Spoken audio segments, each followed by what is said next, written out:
لباس لکم وانتم لباس لہم، تمہاری بیوی تیرا لباس ہے، اور اللہ بیویوں سے کہہ رہا ہے کہ تمہارے خامن تمہارا لباس ہے۔ جتنا لباس خوبصورت ہوتا ہے اتنا انسان پرکشش ہو جاتا ہے۔ جتنا آپ اپنے لباس کی حفاظت دیں، بیوی کی حفاظت کرو گے، بیوی خامن کی حفاظت کرے گی، یہ رشتہ پرکشش ہو جائے گا، خوبصورت ہو جائے گا۔ اس میں ایک بات رہ گئی تھی، وہ ہے نساؤکم حرث لکم، یہ اسی میں آتا ہے لیکن تھوڑا سا آگے جا کے آتا ہے، تو اس دن بعد وہ اذا سالک عبادی میں چلی گئی۔ تو نساؤکم حرث لکم فاتوا حرثکم انا شئتم، اس کا مفسرین نے ایک ہی مطلب بیان کیا جو فاتوا حرثکم انا شئتم، لیکن جو کہ میں ذمہ دار ہوں مجھے حرث سے ایک مطلب سمجھ آئے، میرے پیشے کا لفظ ہے نا حرث۔ اللہ نے یہاں عورت کو تشبیہ دی ہے کھیتی سے۔ میری آنکھ اس ماحول میں کھلی جہاں ہم پشتوں سے ذمہ دار چلے آ رہے ہیں۔ درخت جب پھل نہیں دیتا ہے تو ذمہ دار اس کو ڈنڈے مارتا ہے، اس کو گالیاں نکالتا ہے۔ کس طرح ذمہ دار ایک پودے کو پروان چڑھاتا ہے، یہ ہے تمہاری ذمہ داری اپنی بیوی، چونکہ تم نہیں کسی کے گھر گئے، تمہارے گھر کسی کی بیٹی آئی ہے، ماں چھوڑ کے، باپ چھوڑ کے، بہنیں چھوڑ کے، بھائی چھوڑ کے، سہیلیاں چھوڑ کے، اور اپنی ترتیب زندگی کو توڑ کر ایک بول پر تیرے گھر آئی ہے، تو پاگل تو آتے ہی اس کے ساتھ بدتمیز ہو رہا ہے، کبھی گالیاں دیتا ہے، کبھی تانے دیتا ہے، کبھی تیری ماں اسے کچھ سناتی، کبھی تیرا ابا اسے کچھ سناتا ہے، کبھی تیری بہنیں اسے کچھ سناتی۔ تو نے کھیتی کی راکھی کیا کرنی تھی، تو نے تو کھیتی کو آگ ہی لگا کے رکھ دی، تو یہ فصل کیسے دے گی، تو گندا دانہ اس میں سے نکلے گا۔ تو عورت کو اللہ تعالیٰ نے زمین سے تشبیہ دی، اور اس سے آنے والی اولاد کو کھیتی سے اللہ تعالیٰ نے تشبیہ دی، اور زمین سے کھیتی لینے کا ایک طریقہ ہے، ہل چلتا ہے، زمین نرم کی جاتی ہے، پانی لگتا ہے، پھر اسے اور نرم کیا جاتا ہے، پھر جڑی بوٹیوں کو صاف کیا جاتا ہے، اسے تیار کیا جاتا ہے، پھر اس میں دوبارہ ہل چلا کے بیج لگایا جاتا ہے، پھر اس بیج کی راکھی کی جاتی ہے، حفاظت کی جاتی ہے۔ جب وہ پانی مانگتا ہے پانی دیتے ہیں، چاہے رات کے 12 بجے بھی پانی کی ضرورت ہے وہ پانی پہنچ رہا ہوتا ہے، وہ کھاد مانگتا ہے کھاد دیتے ہیں، وہ گوڈی مانگتا ہے گوڈی دیتے ہیں، اور اس میں گندی جھاڑیاں پیدا ہوتی ہیں تو ہم الگ مزدور لگا کر ان گندی جھاڑیوں کو نکالتے ہیں، اور اب سپرے آ گئے ہیں کہ سپرے کرو تو صرف وہ گندی جو بوٹیاں ہیں وہ مر جاتی ہیں، فصل کو کچھ نہیں ہوتا۔ میں آپ کے سامنے ایک نقشہ بیان کر رہا ہوں کہ اللہ تعالیٰ یہاں خامد اور بیوی کی زندگی کو کس خوبصورت انداز میں بیان فرما رہا ہے۔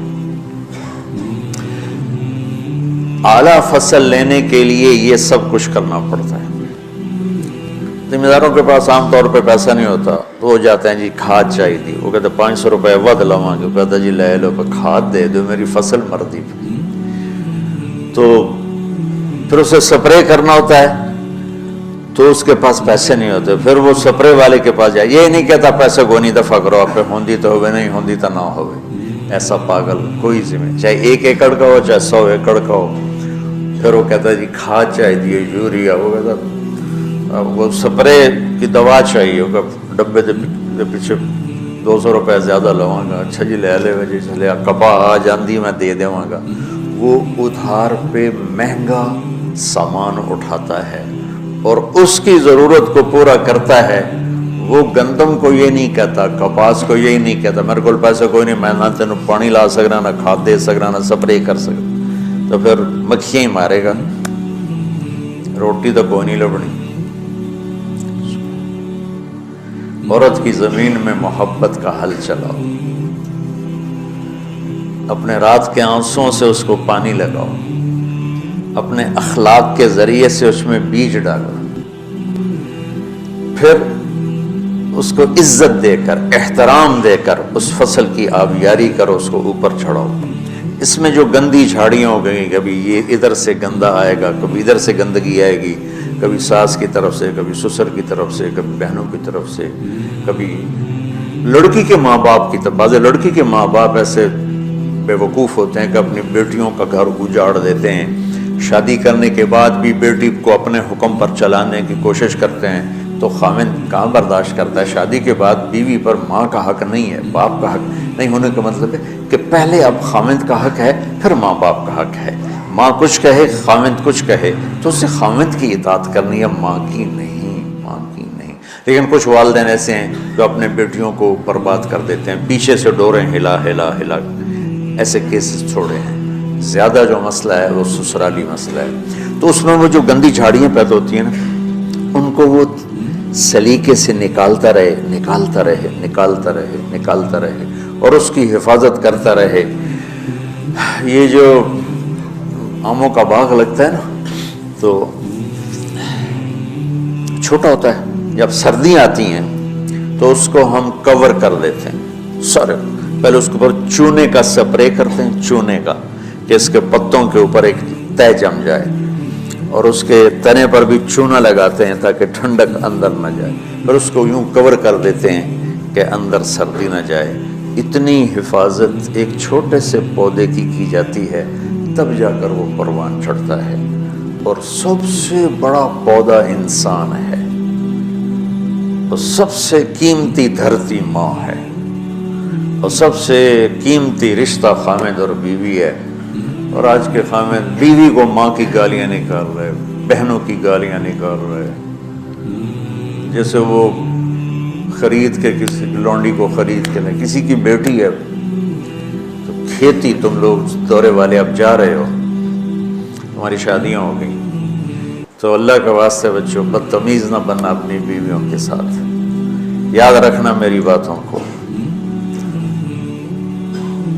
وہ جو گیت تم نے سنا نہیں میری عمر بھر کا ریاض تھا، میرے درد کی تھی وہ داستاں جسے تم ہنسی میں اڑا گئے۔ کہیں ایسا نہ کر دینا میری باتوں کو۔ اگر اپنی زندگی کو خوبصورت دیکھنا چاہتے ہو، عالی شان دیکھنا چاہتے ہو، اپنے اخلاق اچھے کر لو۔ چونکہ بیوی کی بات ہو رہی، ورنہ ہر رشتے میں اسی کی ضرورت۔ ماں کا رشتہ ہے، محبت دینی پڑے گی، باپ کا رشتہ ہے، محبت دینی پڑے گی، بہنوں کا رشتہ ہے، بھائیوں کا رشتہ ہے، اولاد کا رشتہ ہے۔ اگر اولاد پر ہی ڈنڈے برساؤ گے تو تم سے متنفر ہو جائیں گے۔ میرے نبی نے کبھی یوں اپنے نواسوں کو ٹچ بھی نہیں کیا تھا، ایسے بھی نہیں کیا تھا، روزانہ جا کے ان کو ملتے، سینے سے لگاتے، اپنی نسبتوں کو منتقل کیا حسنین کی طرح، واعظ نصیحت نہیں کی۔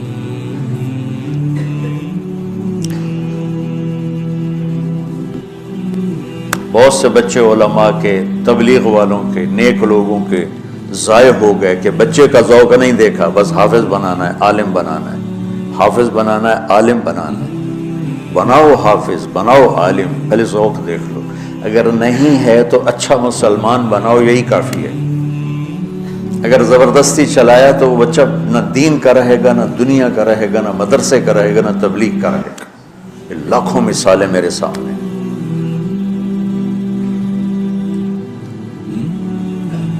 تو اولاد پر بھی جبر کرو گے تو باغی ہو جائیں گے۔ ایک ہمارے ساتھی نے اپنے بیٹے کو حافظ بنایا، وہی تبلیغی زور، بچے کو تمنا نہیں ہے، انہیں بنایا۔ جب اس سر نکل آیا اس کا اور اس کی شادی ہونے لگی تو اس کے والد نے کارڈ چھپوایا، حافظ فلاں فلاں، انہیں سارے کارڈ جلا دی، جلانے کا مطلب پھینکوا دیا، کہ نئے سرے سے کارڈ چھپواؤ اور حافظ کا نام کٹاؤ، حافظ کا نام کٹا کے میرے کارڈ چھپاؤ۔ یہی فیصل آباد کا واقعہ ہے۔ تو تمہارے ساتھ عالم کا لفظ لگا ہوا، تم کہو گے میری اولاد بھی عالم ہو، 6 مہینے کی اولاد، اس کے سر پہ بڑی ساری ٹوپی ہوئے، جی چاہے تو اس لیے داڑھی بھی کاٹ لو دی تسی۔ تو اتنے بچوں کے سر پہ ٹوپیاں چڑھائی ہوتی ہیں، ان کی فطرت کی زندگی، ان کو کھیلنے دو، انہیں ٹائم دو، انہیں دیکھو یہ کدھر موڑ رہے ہیں، جس طرف ان کا دھارا جا رہا ہے۔ صرف عالم بننے والا ہی مسلمان ہوتا ہے، صرف حافظ بننے والا ہی مسلمان ہے، اور کوئی مسلمان ہے ہی نہیں۔ اللہ نے ہمیں جو دعا سکھائی ہے، رب ہب لی من الصالح،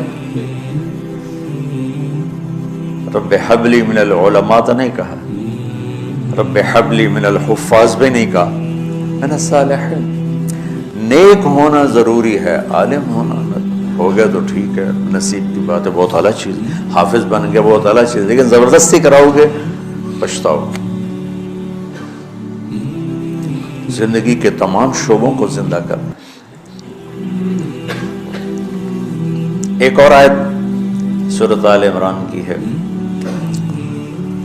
یہ سارے دین کی روح ہے اور یہ دین کا مرکزی نقطہ ہے، مرکزی نقطہ۔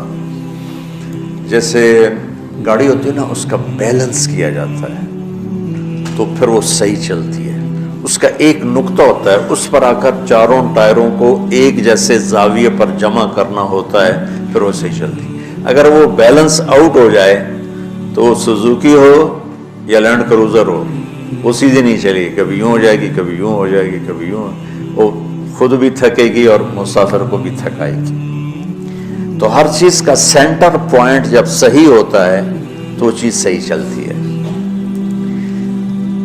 اسلام کا جو مرکزی نقطہ اور پوائنٹ ہے وہ نرمی ہے، شدت نہیں، وہ نرمی ہے، وہ عبادات اور باقی ساری چیزیں اپنی اپنی جگہ پر، لیکن ان سب کو جوڑنے والی جو چیز ہے وہ نرمی ہے۔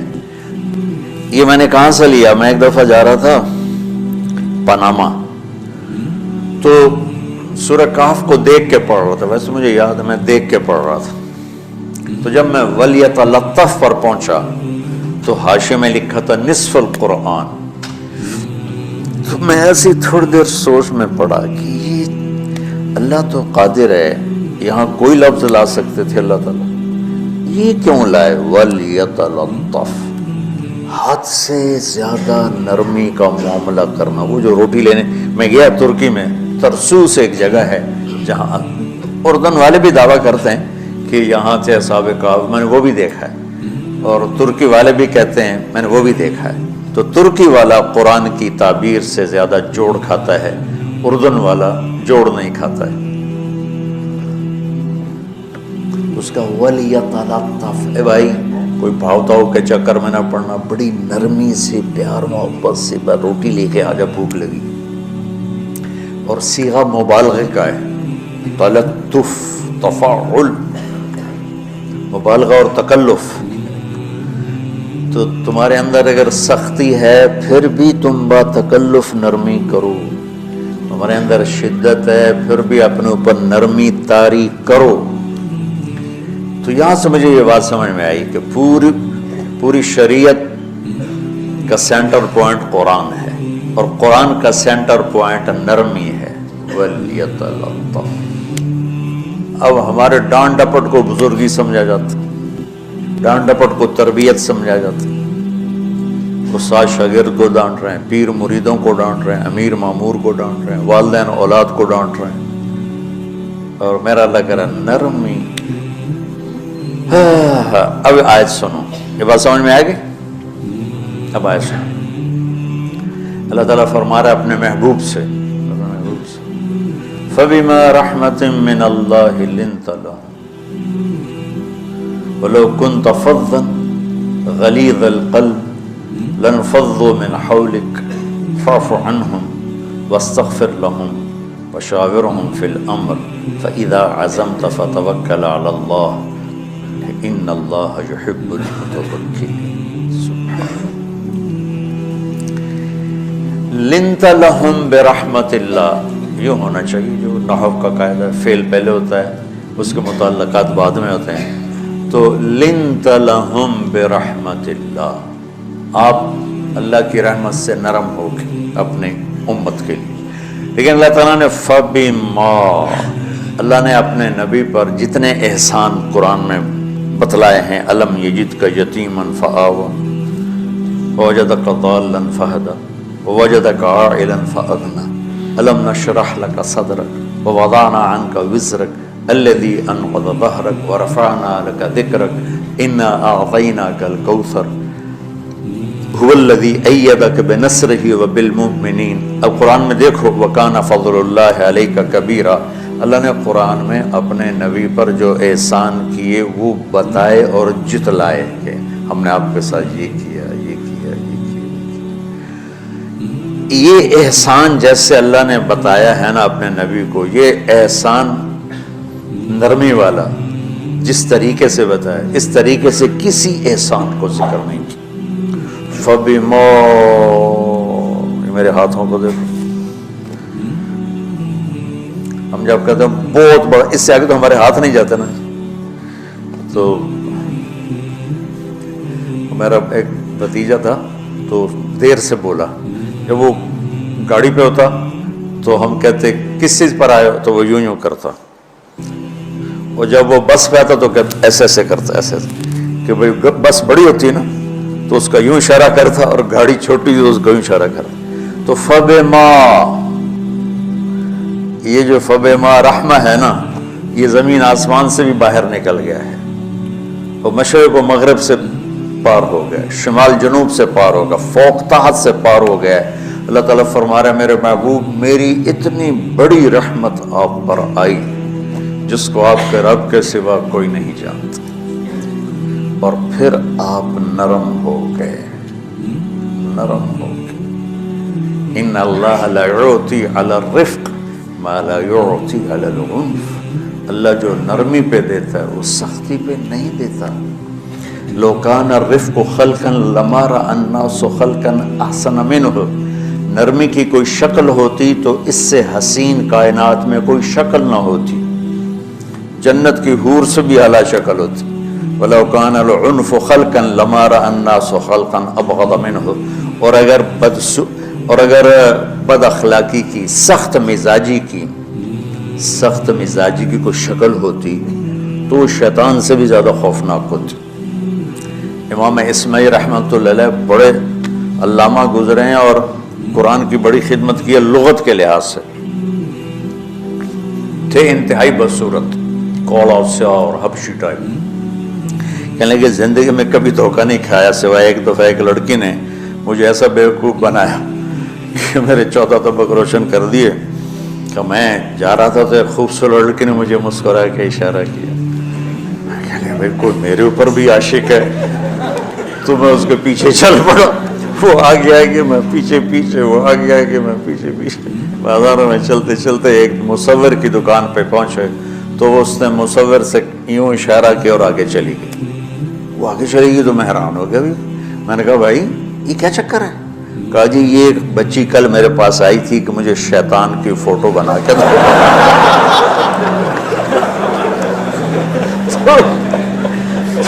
تو میں نے اس سے کہا بیٹی میں نے تو شیطان دیکھا نہیں، تو مجھے دکھا تو میں اس کا فوٹو بناؤں، تو آج تمہیں لے کر کہہ رہی تھی یہ ہوتا ہے، ایسا ہوتا ہے۔ تو اگر سختی کی کوئی شکل ہوتی نا تو شیطان سے بھی بدصورت ہوتی۔ تو ہماری زندگیوں میں جو آئی ہیں نا رکاوٹیں، اس کا کوئی بڑا سبب نہیں ہے، یہ اسباب ہیں چھوٹے چھوٹے مل کے بڑے ہو، زبان کی شدت، بول کی شدت، نظر کی شدت، طعنے تشنیع، مار پٹائی، اس نے ہمارے رشتوں کو تار تار کر دیا۔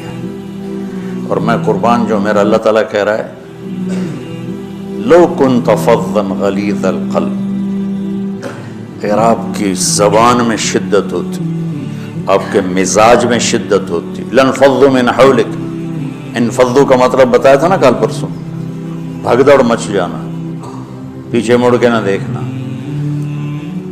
معلم محمد مصطفیٰ جیسے ہوں صلی اللہ علیہ وسلم، اور طلبہ اصحاب رسول جیسے ہوں،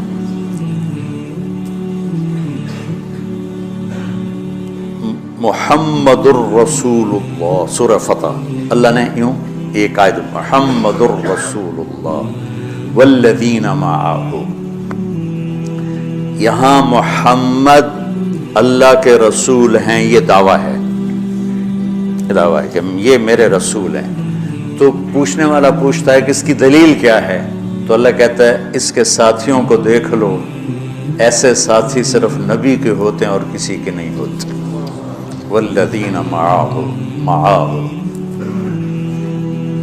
معیت بہت بڑا شرف ہے، اور وہ کیسے ہیں؟ اشداء علی الکفار ہیں، رحماء بینہم ہیں، وہ کیسے ہیں؟ تراہم رکعا سجدا، کوئی سجدوں میں گڑ گڑا رہا، کوئی رکوع میں گڑ گڑا رہا۔ اور اخلاص ایک باریک چیز ہے جس کو موت سے پہلے ہم دعویٰ نہیں کر سکتے کہ میں جو کچھ کر رہا ہوں اخلاص سے کر رہا ہوں، لیکن وہ اتنے اللہ کے قریب ہوئے کہ اللہ نے ان کے اخلاص کی خود گواہی دی، یبتغون فضلا من اللہ ورضوانا۔ میں صرف قرآن سے صحابہ کو بتا رہا ہوں، تتجافى جنوبهم عن المضاجع يدعون ربهم خوفا وطمعا۔ میرے نبی کے ساتھ چلنے والے صحابہ کیسے ہیں؟ راتوں کو اٹھ اٹھ کے روتے ہیں، بستروں سے جدا رہتے ہیں۔ کیسے ہیں؟ كانوا قليلا من الليل ما يهجعون، رات کو بہت تھوڑا سوتے ہیں۔ وبالاسحار هم يستغفرون، اور پھر سحری کے وقت توبہ استغفار کرتے ہیں۔ یہ کیسے ہیں؟ یؤثرون علی انفسهم ولو کان بهم خصاصہ، خود بھوکے رہ کر یہ اوروں کو کھانا کھلاتے ہیں۔ یہ کیسے ہیں؟ لقد رضی اللہ عن المؤمنین اذ یبایعونک تحت الشجرہ فعلم ما فی قلوبہم۔ یہ کیسے ہیں؟ یہ قرآن صرف بتا رہا ہے کہ صحابہ، آخری بات درجہ بندی کی، لا یستوی منکم من انفق من قبل الفتح وقاتل۔ میرے محبوب، آپ کے صحابہ کے دو ہیں جماعتیں، ایک وہ ہیں جو فتح مکہ سے پہلے ایمان لائے، اور ایک وہ ہیں جو فتح مکہ اور اس سے آخر تک ایمان لائے۔ یہ جو بعد والے ہیں نا، یہ پہلے والوں کے برابر نہیں ہو سکتے، اللہ نے فرق مراتب رکھا ہے۔ اتنے بڑے مقام کے لوگ، لفظ کیا آ رہا ہے؟ لن فضوا من حولی، یہ آپ کو چھوڑ کے بھاگ جاتے۔ سختی اتنی بڑی بلا ہے کہ اتنے دھرتی نے کسی نبی کے ایسے ساتھی نہ دیکھے نہ دیکھے گی، اور ایسے عظیم انسان دنیا میں نہ آئیں گے۔ انبیاء کے بعد عظیم ترین انسانوں کا ٹولہ، لیکن وہ بشر تھے، ان سے خطائیں ہوئیں، ان سے گناہ ہوئے، پر اللہ نے کہا جاؤ ہم نے معاف کر دیا، کلا وعد اللہ الحسنى، جاؤ سب کے لیے جنت ہے۔ تو میرا اللہ کہہ رہا ہے میرے محبوب، اور اب تھوڑے سے احادیث سے سن لو۔ آپ نے کہا ابو بکر جنتی، عمر جنتی، عثمان جنتی، علی جنتی، طلحہ جنتی، زبیر جنتی، سعد بن ابی وقاص جنتی، عبد الرحمن بن عوف جنتی، ابو عبیدہ بن جراح جنتی، سعید بن زید جنتی۔ بلال، جب جنت میں جاتا ہوں تیرے پاؤں کی آہٹ اپنے آگے آگے سنتا ہوں۔ جس نے جنتی عورت کو دیکھنا ہو ام رومان کو دیکھ لے، بڑے بڑا مناقب صحابہ اٹھا کے دیکھو۔ میرا ایک امتی آئے گا جنت کے دروازوں پر تو 8 دروازے کھل کے کہیں گے مرحبا، ادھر آ جائیں، ادھر ادھر۔ سلمان فارسی ایسے ہوئے، یا رسول اللہ کون ہے یہ؟ تو آپ نے کہا یہ بیٹھا ہے ابو بکر، اس کو جنت کے 8 دروازے پکاریں گے۔ عمر، ایک محل دیکھا بہت عالیشان، میں سمجھا میرا ہے۔ جب جانے لگا تو فرشتے نے کہا آپ کے غلام عمر بن خطاب کا ہے۔ عثمان، جنت میں ہر نبی کا رفیق ہے، میرا رفیق تو ہے۔ پھر حضرت علی کا ہاتھ پکڑ کے کرتے کرتے کرتے یہاں لگا لیا، علی تو بھی خوش ہو جا، جنت میں تیرا گھر میرے گھر کے سامنے ہے۔ طلحہ، زبیر، ہر جنتی کا ایک خادم، میرے 2 خادم طلحہ اور زبیر۔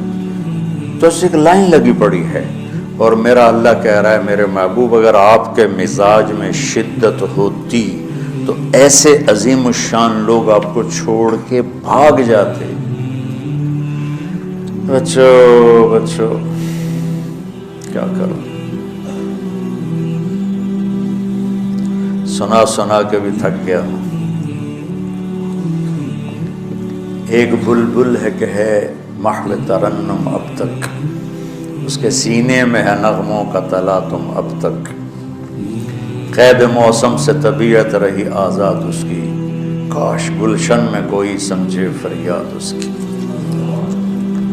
میں تو پچھلے 20 سال سے فریاد کر رہا ہوں، او بھائیو نرمی اختیار کرو، محبتیں اختیار کرو، نفرت ہو، اختلاف کرو، نفرت تو نہ کرو۔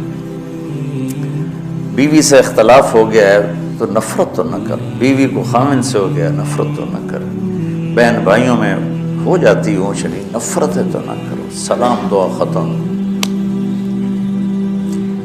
تو آپ فارغ ہونے والے ہو، یہ اسباق یاد رکھو گے تو آپ ہی کو فائدہ ہوگا انشاءاللہ۔ پھر جہاں جاؤ گے گلاب کے پھول کی طرح مہکو گے۔ چمن میں بہت سے پھول ہوتے ہیں، لیکن جہاں گلاب کھلا ہوتا ہے سب کی نظر وہیں جا کر ٹکتی۔